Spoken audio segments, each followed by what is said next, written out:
Aanstaande woensdag 21 september is het Wereld Alzheimerdag. Hieromheen is door de werkgroep Venray Dementie Vriendelijk een week georganiseerd om stil te staan bij dementie. Nou, wat we met elkaar willen, en dat is een hele hoop partijen die dat samen gaan willen, is om mensen met dementie die in Venray wonen, om die in onze samenleving te laten participeren, te houden. Mensen met dementie, 70% ervan moeten we weten, woont thuis, wonen bij jou en bij mij in de wijk, wonen in de straat, zitten op dezelfde verenigingen, doen dezelfde winkels, de boodschappen. Het zou zo mooi zijn als die mensen zo lang mogelijk gewoon lid kunnen blijven van onze samenleving. En dat willen wij eigenlijk met deze hele grote manifestatie duidelijk maken. Een van de activiteiten die deze week wordt georganiseerd is de expositie Gezichten van Dementie. Dit project is opgezet door de kunstenaar Herman van Hoogdalen en oud-NOS-journaallezer Gijs Wanders.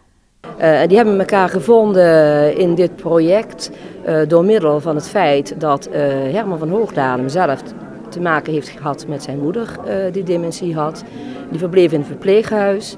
Toen is zijn moeder gestorven en later is hij nog eens teruggegaan naar het verpleeghuis en is daar in gesprek gegaan met mensen met dementie en daar een verhaal omheen gaan maken. En door die gesprekken met die mensen met dementie heeft hij veel meer inzicht gekregen in zijn verhaal van zijn eigen moeder. En Gijs Wanders, ze zijn vrienden en samen zijn ze tot het idee gekomen om hier een project van te maken. Gijs heeft namelijk rondom al deze gezichten die Herman heeft geschilderd, interviews gedaan met de familieleden en daar is een documentaire van gemaakt.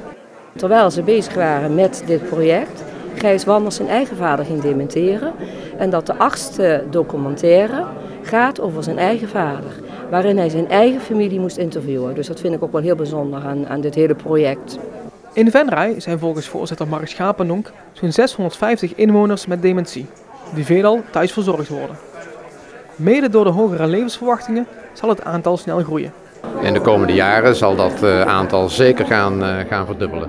En als je dan ook nog eens een keer beseft dat bij iedere mens met dementie er ongeveer 3 mantelzorgers zijn, hebben we uitgerekend dat in 2040 15% van de Venrayse bevolking of zelf of indirect met dementie te maken heeft.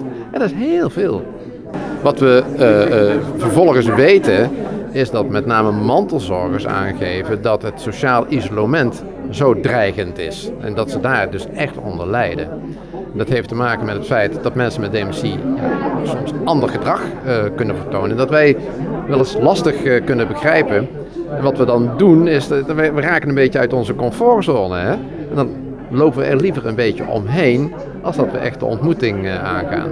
Nou, als we kunnen bevorderen dat we meer de ontmoeting aangaan en wat meer de mensen dicht bij ons kunnen houden, dat zou toch wel heel erg mooi zijn. Als wij maar weten wat is dementie en hoe kunnen we daarmee omgaan, hoe kunnen we het herkennen, dan kunnen mensen ook veel langer gewoon in onze samenleving blijven wonen en zo goed mogelijk functioneren en met name dan kijken wat ze allemaal nog wel kunnen en niet wat ze niet meer kunnen. Er zijn deze week veel extra activiteiten. Zo zal er een speciale stadswandeling gehouden worden en opent de Dementheek in de Venrayse bibliotheek. Alle activiteiten zijn te vinden op de website venraydementievriendelijk.nl.